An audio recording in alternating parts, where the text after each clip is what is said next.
नमस्कार। आजको कक्षामा यहाँहरूलाई हार्दिक स्वागत छ। बिएड तेस्रो वर्षको परीक्षा फर्म पनि खुलिसकेको छ। आज हामी त्यसै विषय वस्तुसँग रहेर छलफल गर्छौं। बिएड तेस्रो वर्षको प्रायोगिक भाषा विज्ञान है मेजर नेपाली अन्तर्गत प्रायोगिक भाषा विज्ञानको 2081 सालमा सोधिएका वस्तुगत प्रश्नहरूको बारेमा हामी छलफल गर्छौं। 2081 सालमा सोधिएका प्रश्नहरू हुने वस्तुगत प्रश्न समूह क। पहिलो प्रश्न छ, नेपालको संविधान 2072 अनुसार भाषा सम्बन्धी योजना तथा नीति निर्माणका लागि सिफारिस गर्ने निकाय कुन हो भन्छ। अब 72 अनुसार भाषा सम्बन्धी योजना तथा नीति निर्माणका लागि सिफारिस गर्ने निकाय कुन हो भन्छ। भाषा आयोग है, शिक्षा मन्त्रालय, शिक्षा भनेको शैक्षिक कुरासँग सम्बन्धित हुन्छ, भाषा योजना कार्यदल अनि नेपाल प्रज्ञा प्रतिष्ठान। यसको सही उत्तर हो भाषा आयोग। भाषा आयोगले के गर्छ त भाषा सम्बन्धी नीति निर्माण योजना सम्बन्धीका लागि सरकार सम्बन्ध चाहिँ यसो बन्नु सिफारिस गर्ने काम भाषा आयोगले गर्छ। ल, यो प्रज्ञा प्रतिष्ठानले पनि गर्छ। यो भाषा साहित्यको यसले संरक्षण, समृद्धि, कला, संस्कृति सबैको संरक्षण गर्छ यसले। ल, यो भाषा आयोग र नेपाल प्रज्ञा प्रतिष्ठान नै हुन् योसँग सम्बन्धित काम गर्ने, तर यसको सही उत्तर भाषा आयोग हो। प्रायोगिक भाषा विज्ञान विकासको स्रोत मानिएको विशेष क्षेत्र के हो भने प्रायोगिक भाषा विज्ञानको विकासका लागि चाहिँ यसको स्रोत मानिएको क्षेत्र भाषिक मूल्याङ्कन, बोलीको उपचार, भाषा शिक्षण, पाठ्यक्रम निर्माण। यसको सही उत्तर हो भाषा शिक्षण। भाषा शिक्षणबाटै के हुने हो त प्रायोगिक भाषा विज्ञानको सुरुवात भएको हो। यहीँबाट यसको विकास पनि हुने हो। यसको क्षेत्र भनेको भाषा शिक्षण हो। हुम्लामा बोलिने नेपाली भाषा र भोजपुरमा बोलिने नेपाली भाषामा देखिने भेदलाई के भनिन्छ भन्यो। सामाजिक भेद भन्यो, समाजमा देखा पर्ने हो। प्रयोजनपरक भेद भनेको निश्चित पेशा व्यवसाय क्षेत्र अनुसार फरक देखिने हो है। क्षेत्रीय भेद भनेको भूगोल क्षेत्र अनुसार भौगोलिक भेद हो। यो हुम्ला र भोजपुरमा देखिने नेपाली भाषामा देखिने भेदलाई के भनिन्छ? क्षेत्रीय भेद भनिन्छ। प्रश्न 4, थारू भाषी वक्ताले नेपाली भाषामा सुनेका कुरा आंशिक मात्र बुझ्नु तर बोल्न नसक्नुको स्थितिमा रहेको द्विभाषिक अवस्थालाई के भनिन्छ भने सापेक्षिक द्विभाषिकता। यो सापेक्षिक द्विभाषिकता भनेको दुईवटा भाषाका समान भाषिक व्यवस्था, दुईवटा समान भाषिक व्यवस्था हुनु र त्यसका धारणाहरू समान रूपले बुझ्नु के हो त सापेक्षिक के अरे चाहिँ यो सापेक्षिक द्विभाषिकता है। सापेक्षिक द्विभाषिकता भनेको दुईवटा भाषा, यसलाई विषमपदिक द्विभाषिकता पनि भनिन्छ। दुईवटा भाषा, एउटा चाहिँ के त राम्रोसँग प्रयोग गर्न जान्नु, एउटा चाहिँ अलिक कम जान्नु हो है सापेक्षिक।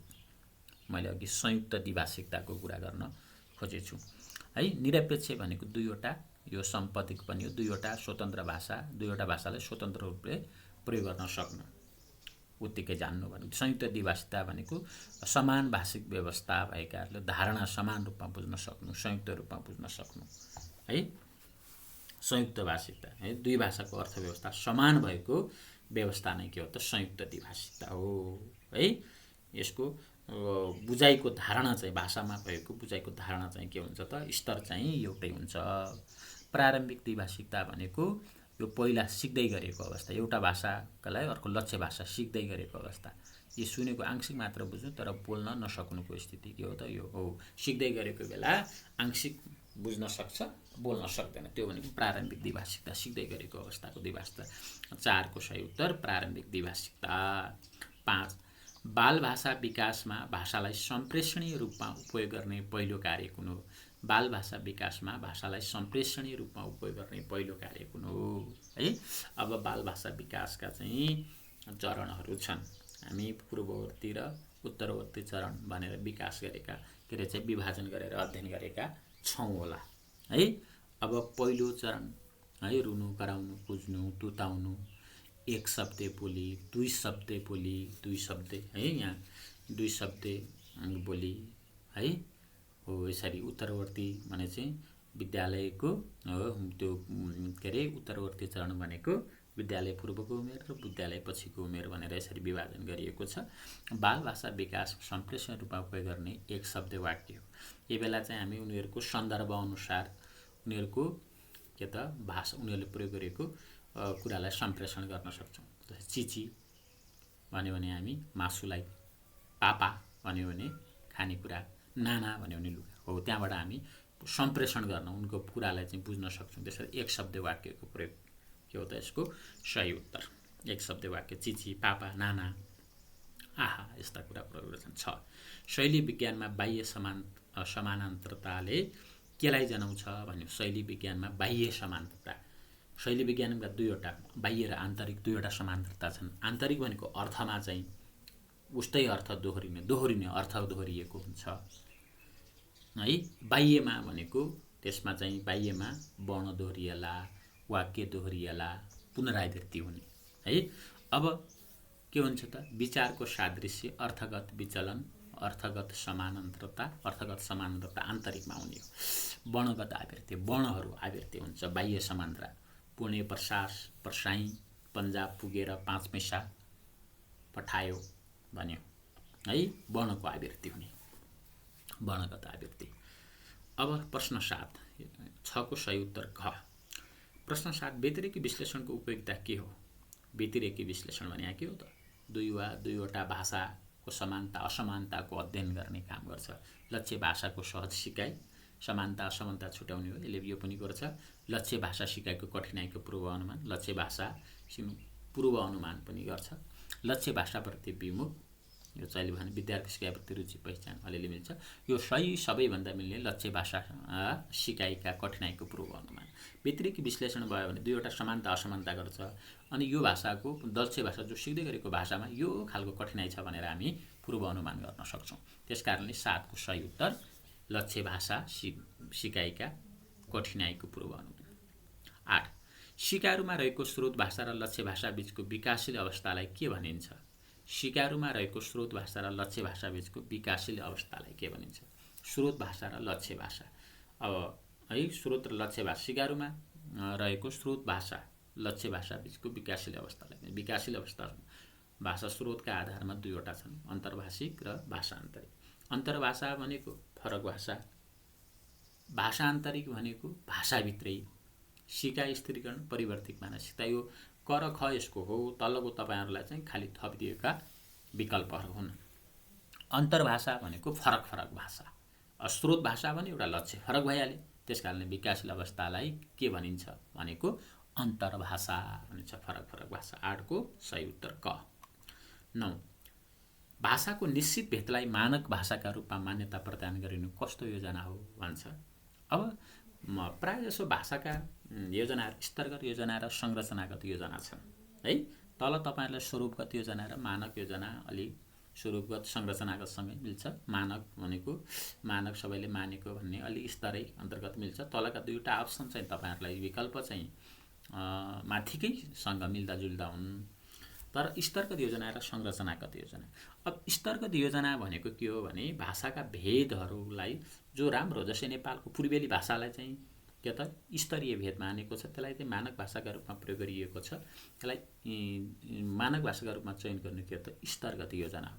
संरचनागत योजना भनेको के कस्तो हो भन्नुहुन्छ भने भाषाको यसले चाहिँ भाषाको चाहिँ के कुरा गर्दैन भने यसले भाषाको चाहिँ यसको आन्तरिक पक्षसँग सम्बन्धित योजना हो कि संरचनागत।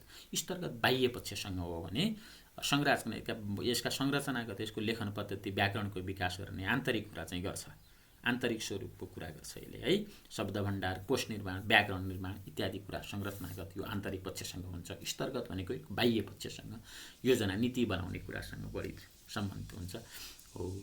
यो चाहिँ के हो त निश्चित भेदलाई मानक भाषाका रूपमा, जस्तै पूर्वेली भाषाले मानक मानेको छ नि हो, त्योको स्तरगत योजना अन्तर्गत पर्छ। त्यसकारणले 9 को सही उत्तर क स्तरगत योजना हो।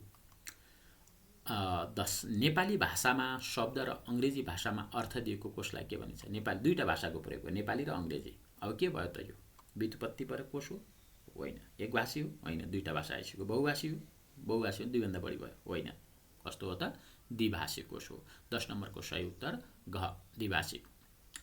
11 नेपालमा द्रविडेली भाषा परिवारका कुन भाषा बोलिन्छ भन्यो। अब नेपालमा मूलतः 4 परिवारका भाषाहरू बोलिन्छन्। अहिले एकल परिवारको भाषा भनेर अर्को नयाँ भाषा के अरे चाहिँ पुरानै भाषा हो, तर चाहिँ यसलाई एकल परिवारको भाषा भनेर पनि एउटा भाषालाई चाहिँ राखिएको छ। त्यो भनेको एकल परिवारको भाषा भनेर चाहिँ कुसुन्डा भाषालाई त्योभन्दा थोरै वक्ता भएको भाषा, 23वटा वक्ता मात्रै छन्, त्यसलाई एकल परिवारको भाषाभित्र पनि राखिएको पाइन्छ। अब नेपालमा जम्मा 4वटा परिवारका भाषाहरू छन्। भारोपेली है, भारोपेली भाषा परिवार, अनि त्यसपछि भोटबर्मेली, दर्बेडेली, आग्नेली, दर्बेडेली है। अब दर्बेडेली भाषा परिवारका 2वटा भाषा नेपालमा बोलिन्छन् है। दर्बेडेली परिवारका भाषा 2वटा चाहिँ नेपालमा बोलिन्छन्। ती 2वटा भनेको एउटा भाषा हो किसान, अर्को हो झाँगड। झाँगडलाई अर्को उराउ भाषा पनि भनिन्छ। त्यसकारणले यसको सही उत्तर हो झाँगड है। यो सथार आग्नेलीको हो है, आग्नेलीको हो सथार चाहिँ। ल, त्यसकारणले 11 को सही उत्तर हो, सही उत्तर अप्सन ख, विकल्प ख, झाँगड।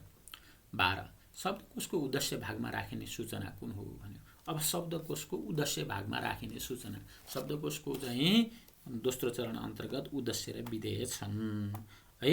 अब उद्देश्य भागमा राखिने कुरा कुन हो भन्यो। उद्देश्य भागमा कुन कुरा चाहिँ राखिन्छ। शब्दकोशको उद्देश्य भागमा राखिने कुरा कुन हो, कसलाई राखिन्छ त है। उदाहरण हो कि पर्यायवाची हो कि उच्चारण हो कि परिभाषा। ल, अब उद्देश्य अन्तमा के पर्छ। उद्देश्य खण्डमा शीर्ष शब्द पर्छ, हिज्जे पर्छ, उच्चारण पर्छ, व्याकरण पर्छ, निर्देशन, स्रोत, व्युत्पत्ति पर्छ भनेर भन्छौँ। अब विधेय हुन्छ अर्को भाग। विधेयमा चाहिँ अर्थ, पर्याय, विपर्य, उदाहरण। यी उदाहरण कहाँ पर्यो।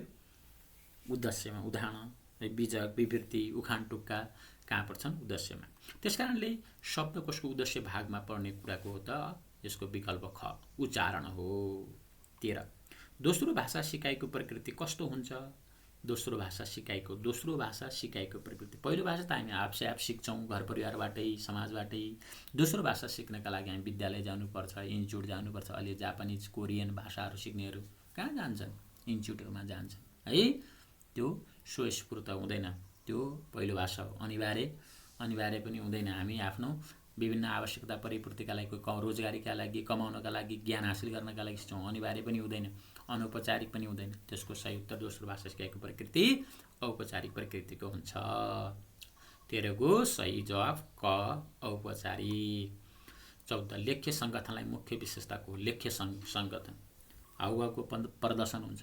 लेख्य सङ्गठन भनेको लेखाइमा हाउभावको प्रदर्शन। हाउभावको त साङ्केतिक हो, व्याकरणिक प्रयोग है, व्याकरणको प्रयोग हुन्छ। व्याकरणिक हिसाबले शुद्ध हुन्छ। लेख्य सङ्गठन भनेको शुद्ध ढङ्गले प्रयोग गर्नुपर्छ भनेको है हो। लेख्य सङ्गठनको मुख्य विशेषता नै यही हो, व्याकरणिक प्रयोग। अपूर्ण वाक्यको प्रयोग। अपूर्ण वाक्यको प्रयोग चाहिँ हामी लेख्य सङ्गठनमा हुँदैन, बोलीचालीमा। पर्याप्त थेगोको प्रयोग, यो पर्याप्त थेगो पनि कथ्य सङ्गठनमा। अपूर्ण वाक्यको र पर्याप्त थेगोको प्रयोग कथ्य सङ्गठनमा हुन्छ। हाउभावको प्रदर्शन साङ्केतिक सङ्गठनमा हुन्छ भने लेख्य सङ्गठनको मुख्य विशेषता व्याकरणिक प्रयोग हो। 14 को सही उत्तर ख। 15 अनुवादमा सम्प्रेषणलाई प्राथमिकता दिने भाषाशास्त्री को हुन् भन्यो। अनुवादमा सम्प्रेषणलाई प्राथमिकता दिने भाषाशास्त्री को हुन् भन्छ है। अनुवादमा सम्प्रेषणलाई प्राथमिकता दिने भाषाशास्त्री को हुन्। सम्प्रेषणलाई प्राथमिकता दिने नाइडा हुन् है। नाइडाले अनुवादमा सम्प्रेषणलाई चाहिँ प्राथमिकता दिएका छन्। अर्को 16 चम्स्कीको रूपान्तरण व्याकरणबाट प्रभावित अनुवादले कुन पक्षमा जोड दिन्छ है। अब चम्स्कीको रूपान्तरण अघि सम्प्रेषणको त माथि नाइडाको कुरा आइसक्यो। सन्दर्भ पक्ष, आर्थिक पक्ष, संरचना पक्ष। चम्स्कीको रूपान्तरण व्याकरणबाट प्रभावित अनुवादले कुन पक्षमा, संरचना पक्ष है। यसले चाहिँ 2वटा गहन संरचना र सतही संरचनाका कुरा गरेका छन्। यसले चम्स्कीको रूपान्तरण व्याकरणबाट प्रभावित अनुवादले कुन पक्षमा हो, संरचना पक्ष। 16 को सही उत्तर घ, संरचना पक्ष।